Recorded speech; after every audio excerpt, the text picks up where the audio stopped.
So, Mr. Davis, as a result of whatever bond I set, it will not be reviewed by the bond commissioner's office until the grand jury has met.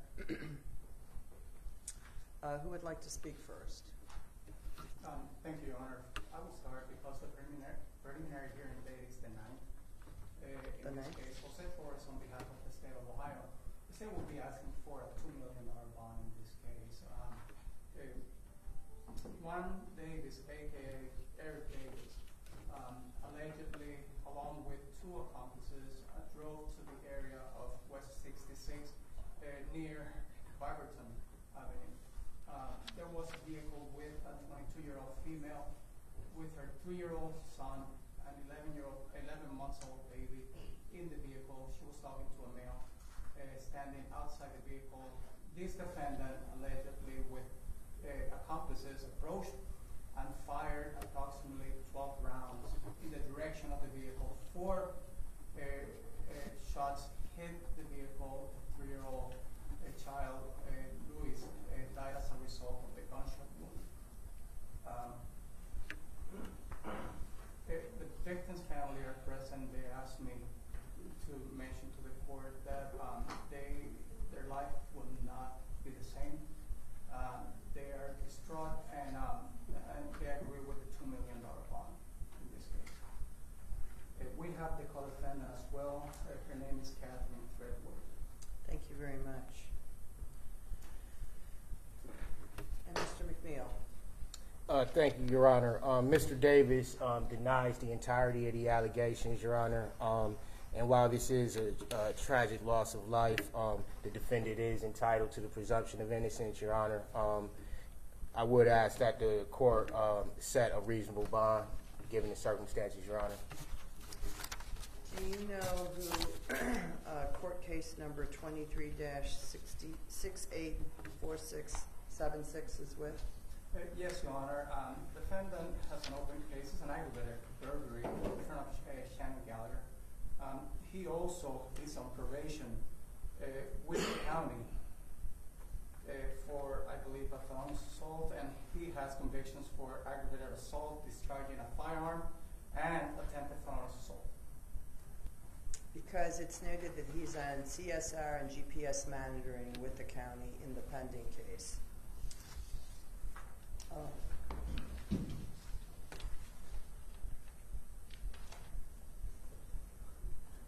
Oh, and the protected party is his co-defendant, Catherine Threadwood. Anything in response to that, Mr. McNeil? Nothing at this time, Your Honor. All right. Because Judge Shannon Gallagher has the opportunity to alter this bond if she wishes, since there is a pending case, and he was on court-supervised release with a GPS monitor, I am going to grant the prosecutor's request for the $2 million bond and let her change it if she wishes. So the bond will be $2 million. The demand date is October 9th at 8:30, sir.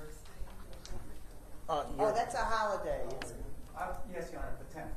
The 10th. I'm going to make this. Thank you. That's technically Columbus Day, even though it's not really Columbus Day. It's just the Monday holiday.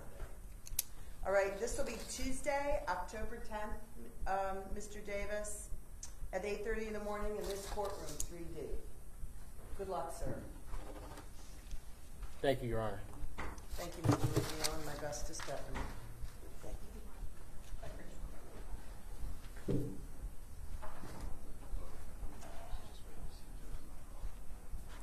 Yeah, so this is an automatic violation of temporary protection order, I believe.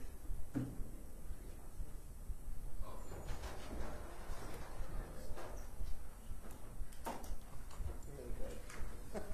Thank you, Ellie. Thank you for confidence.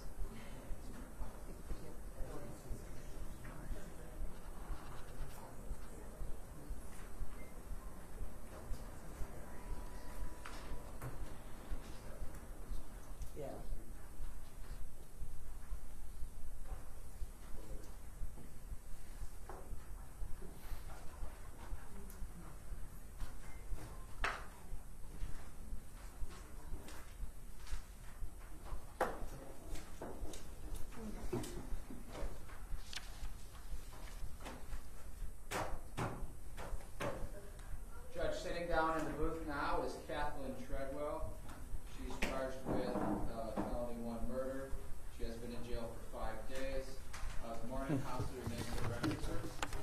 Good morning, Your Honor.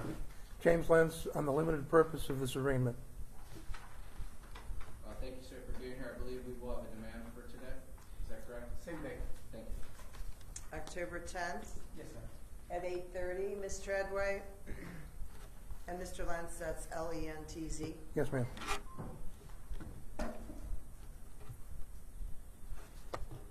So, ma'am, I just set a bond on Mr. Davis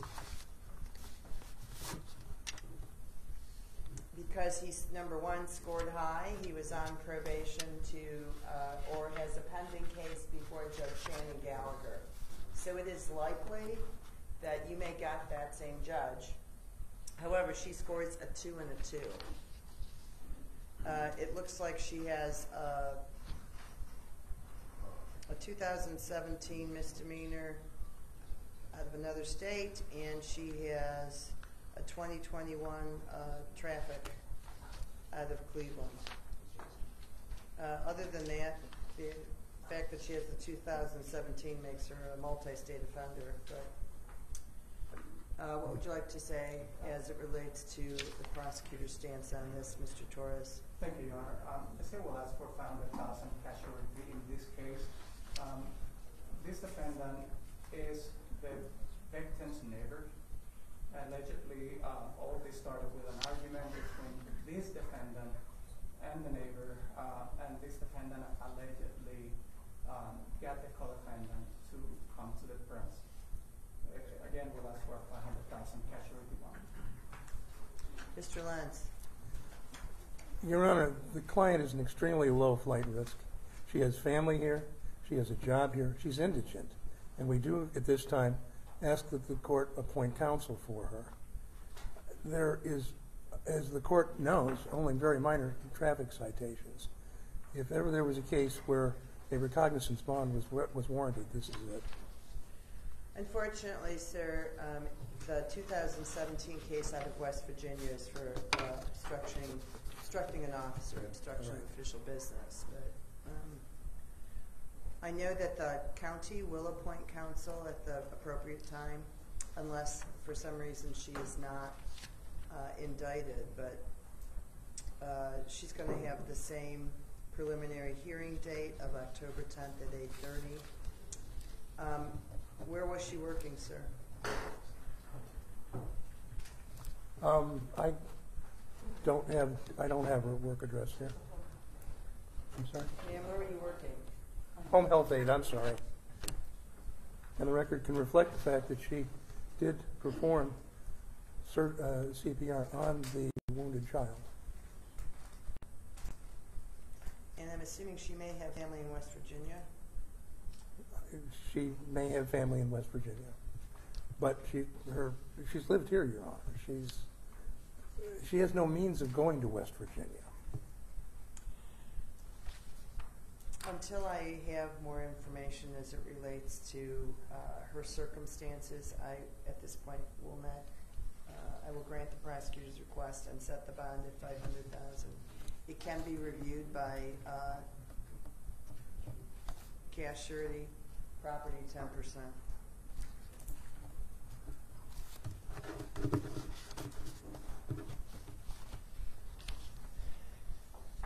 The new court date for the demand judge will be 10/10/23 at 8:30. Thank you, ma'am. Yes. You can step up out of that chair. We'll hear the case at that time. Thank you, counsel. Thank you very much, Mr. Thank you, Your Honor. Lentz. Mark, we now.